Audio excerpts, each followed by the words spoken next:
Selamat sore, saya Valentino dengan NIM 1513623052, mata kuliah Fisika 3 dengan materi pembelajaran reaksi radioaktivitas. Saya di sini untuk mengaplikasikan tugas yang diberikan untuk ujian akhir semester. Baik, akan saya lanjut.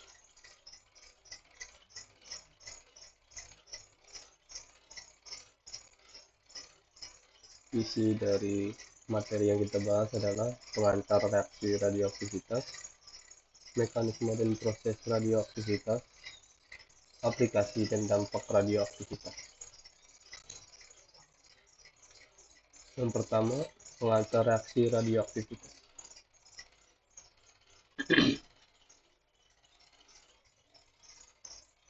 Pengertian radioaktivitas. Radioaktivitas adalah fenomena alami di mana inti atom melepaskan partikel atau radiasi sebagai hasil dari ketidakstabilan. Sifat ini sering ditemui pada elemen dengan nomor atom tinggi. 2. Penemuan radioaktivitas. Radioaktivitas pertama kali ditemukan oleh Henry Becquerel pada tahun 1896 saat mengamati garam uranium yang memancarkan sinar spontan. Penemuan ini membuka jalan bagi penelitian lebih lanjut oleh ilmuwan lain. Perkembangan studi radioaktivitas. Setelah penemuan Becquerel, Mary dan Pierre Curie serta ilmuwan lainnya melanjutkan penelitian yang mengarah pada pemahaman mendalam tentang unsur radioaktivitas atau yang disebut unsur radioaktif dan penggunaan praktis di berbagai bidang.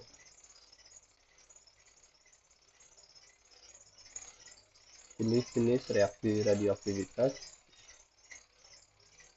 Yang pertama, kita harus tahu sumber dari radioaktivitas itu sendiri dapat berasal dari material alami seperti uranium, thorium atau hasil buatan yang diperoleh dari reaksi nuklir di dalam reaktor atom dan akselerator partikel. Ada 3 reaksi dalam radioaktivitas, yaitu yang pertama reaksi alfa. Reaksi alfa melibatkan pelepasan partikel alfa yang terdiri dari 2 proton dan 2 neutron. Dan reaksi ini biasa terjadi pada elemen berat seperti uranium-238 dan radium-226. Yang kedua, yaitu reaksi beta. Reaksi beta terjadi melalui transformasi neutron yang menjadi proton atau sebaliknya. Dalam inti atom ini menghasilkan pelepasan partikel beta, elektron atau positron, dan mengakibatkan perubahan elemen.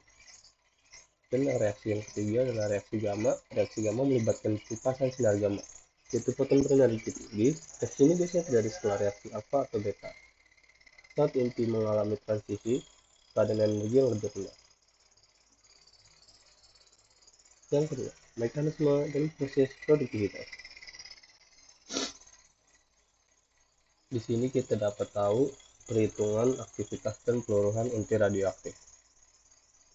R aktivitas, lambda konstanta perubahan, N kapital jumlah inti atom, N jumlah zat mol atau molekul, Na bilangan Avogadro, M massa zat gram. Dan sebagai berikut, bisa dipahami kita dengan leks sama dulu.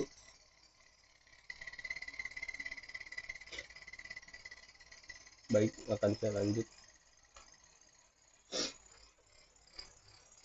Mekanisme peluruhan radioaktif. Peluruhan radioaktif inti dari atom atas neutron dan proton bermuatan positif, sedangkan neutron tidak bermuatan atau netral. Neutron dan dalam inti berfungsi menjaga gaya tolak menolak antar proton. Oleh karena itu, kestabilan ini ditentukan oleh perbandingan banyak proton dengan neutron. Sebagai berikut hasil terjadinya 3 reaksi seperti alfa, beta, dan gamma. Baik, akan saya lanjut. Mekanisme peluruhan radioaktif. Yang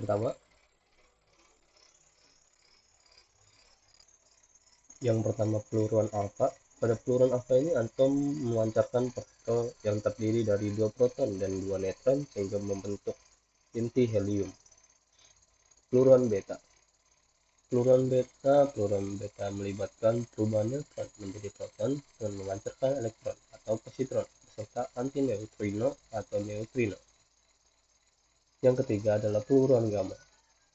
Fluoron gamma suatu inti yang berada dalam keadaan tereksitasi dapat kembali ke keadaan dasar, yaitu ground state, yang lebih stabil dengan memancarkan sinar gamma. Peristiwa ini dinamakan fluoran sinar gamma.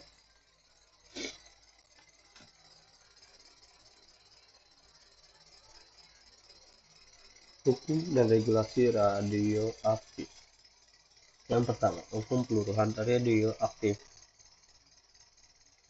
Hukum peluruhan radioaktif menjelaskan tentang konstanta peluruhan dan waktu periode radioaktif menentukan laju peluruhan elemen. Yang kedua, regulasi dan keselamatan radiasi. Regulasi radiasi mencakup pedoman yang mengatur penggunaan, penyimpanan, pembuangan bahan radioaktif untuk melindungi pekerja dan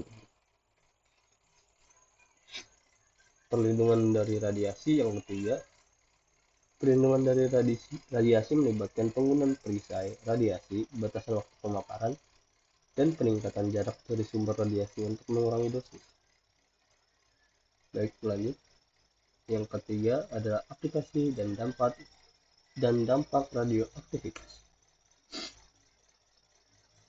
Aplikasi radioaktivitas dalam kehidupan sehari-hari. Yang pertama, penggunaan medis. Penggunaan radioaktivitas dalam bidang medis meliputi diagnosis menggunakan teknologi seperti PET scan dan pengobatan kanker dengan terapi radiasi yang membantu menyembuhkan sel-sel kanker. Yang ketiga, industri dan energi nuklir. Radioaktivitas digunakan dalam industri untuk kontrol kualitas seperti dalam radiografi industri. Juga energi nuklir menyediakan sumber listrik yang andal dan rendah emisi karbon. Yang ketiga, penelitian ilmiah. Radioaktivitas dipakai dalam penelitian ilmiah untuk melacak proses biologis seperti dalam studi metabolis dan penanggalan radiokarbon guna mengukur usia artefak arkeologi. Dampak radioaktif dalam lingkungan serta dalam kehidupan manusia. Yang pertama adalah efek genetik. Efek biologi dari radiasi ionisasi pada generasi sel lahir disebut efek genetik. Efek ini timbul karena kerusakan molekul DNA pada sperma atau ovarium akibat radiasi. Yang kedua adalah efek somatik. Efek somatik yang jangka panjang. Efek ini timbul dalam waktu beberapa menit, jam, atau minggu sejak penyinaran radiasi. Efek dari dosis yang tinggi terlihat dengan gejala yang pertama, mual, lemas, eritema, atau kemerahan abnormal di kulit, epilasi, rontok rambut, gangguan darah, gangguan intestinal, demam, dan perkupasan lapisan kulit bagian luar, berkurangnya jumlah sperma pada pria, kemandulan tetap atau sementara dari wanita dan pria, serta sistem syaraf pusat pada dosis radiasi yang sangat tinggi. Baik, itu saja. Saya ucapkan terima kasih dan sampai jumpa.